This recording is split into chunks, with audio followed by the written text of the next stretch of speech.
Em primeiro lugar, nós vamos ver sobre a grandeza de Deus no que diz respeito ao seu poder. A Bíblia fala que o nosso Deus é o Deus Todo-Poderoso, é o Deus onipotente. A palavra onipotente significa aquele que tem um poder ilimitado. Ninguém tem onipotência a não ser o Senhor. Só o Senhor pode todas as coisas com facilidade, sem dificuldade. Não há impossíveis para o Senhor, diz as Escrituras. E em Isaías 40 fala sobre o poder de Deus, a grandeza do seu poder.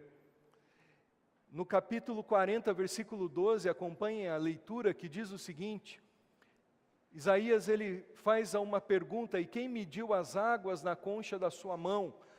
Ou com o palmo definiu os limites dos céus? Quem jamais calculou o peso da terra? Ou pesou os montes na balança e as colinas nos seus pratos? Na verdade, as nações são como a gota que sobra do balde. Para ele são como pó que resta na balança. Para ele as ilhas não passam de um grão de areia. O profeta Isaías ele vai usar em Isaías 40 várias figuras de linguagem, várias ilustrações. Ele quer mostrar de uma forma didática sobre a grandeza de Deus, para nós compreendermos um pouco mais sobre quem é o nosso Deus. Nós somos limitados, somos pequenos. A nossa razão não alcança o tamanho do nosso Deus. Então o profeta ele usa uma linguagem pedagógica para que nós possamos compreender um pouco sobre a grandeza do poder do Senhor. E ele faz uso aí de comparações para a gente compreender um pouquinho do poder grandioso do nosso Deus. E o poder grandioso de Deus é apresentado aí pelas obras da sua criação, da criação de Deus. A criação de Deus é maravilhosa, é complexa, é grandiosa, é admirável, é uma obra de arte. E essa criação aponta para um Criador todo-poderoso. Deus ele quer que nós olhemos para isso e confiemos nele. Por isso ele vai dizer aí, em primeiro lugar no versículo 12, destrinchando esse versículo: quem mediu as águas na concha da mão? Gênesis diz que Deus criou todas as coisas e criou as águas. E aí as águas é no sentido geral, os oceanos, os mares, os rios. Deus criou os grandes oceanos, o Atlântico, o Pacífico, o Índico e toda a diversidade marinha que há neles. O lugar mais desconhecido e mais com difícil acesso é o fundo profundo do oceano.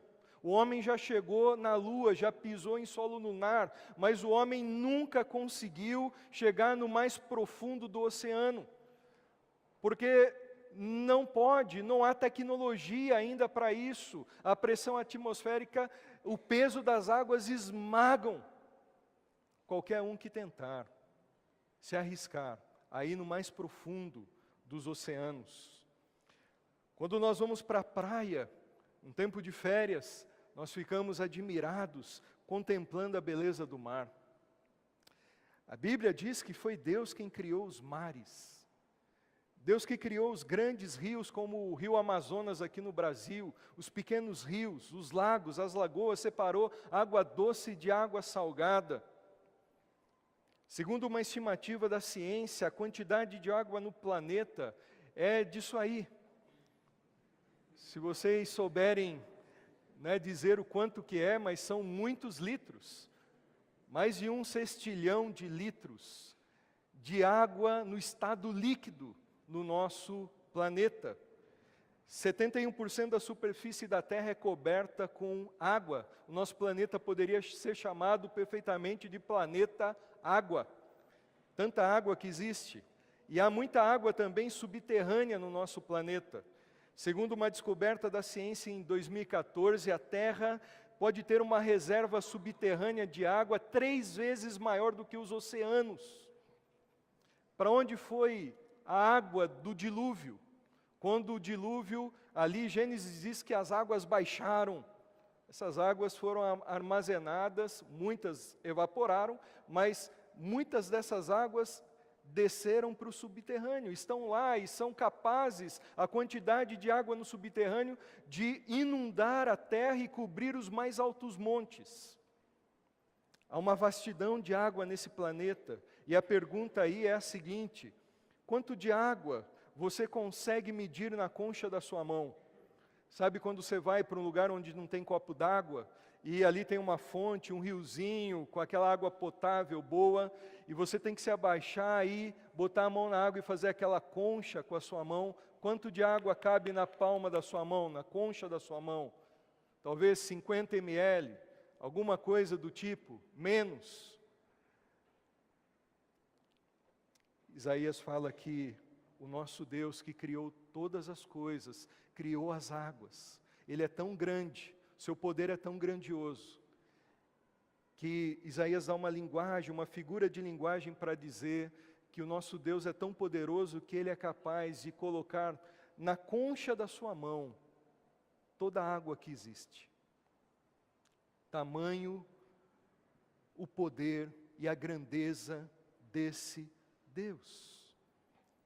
E a mensagem que o profeta Isaías quer passar para o povo de Deus, para nós aqui, é que se esse Deus é tão poderoso dessa forma, que criou as águas e coloca as águas, todas elas, na concha da sua mão, uma linguagem figurada, Ele é capaz de governar ou não a sua vida?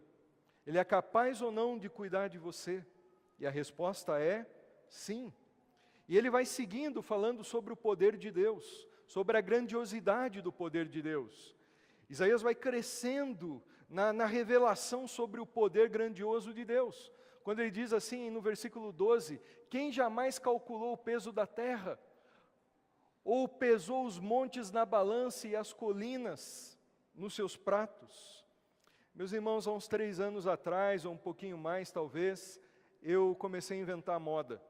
Sabe quando você tem fases na sua vida? E eu tive uma fase de jardineiro.